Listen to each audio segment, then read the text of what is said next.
Isa na namang kalansay na pinaniniwala ang biktima ng Concepcion Criminal Group ang nahukay ng NBI Bicol sa Libon, Albay. May detalye si Chris Novello ng GMA Regional TV Balitang Bicolandia.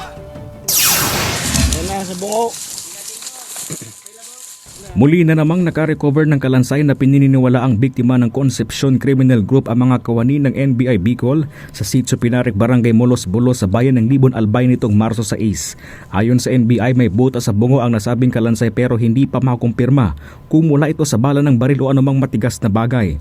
Nagpapatuloy pa ang investigasyon ng mga otoridad pero pinaniniwala ang naturang kalansay ay ang sorbetero na una nang nai-report na nawawala noong taong 2022 na nakapasok daw sa kuta ng Concepcion Criminal Group at pinaghinalaan ang informant ng mga otoridad.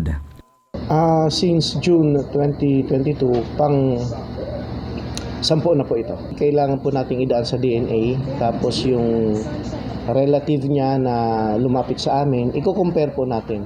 Doon natin ma-ascertain kung sino talaga siya. Nakatakdang isailalim ang nasabing kalansay sa isasagawang DNA at eksaminasyon bago ito ilibing. Malaking tulong yung mga binibigay na information sa atin ng mga informant.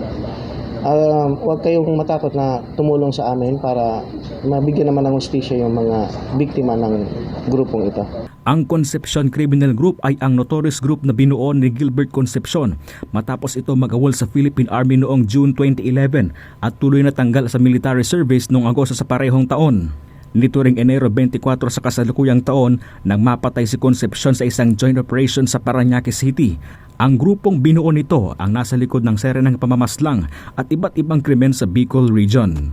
Mula sa GMA Regional TV Balitang Bicolandia, Chris Novello, nagbabalita para sa GMA Integrated News.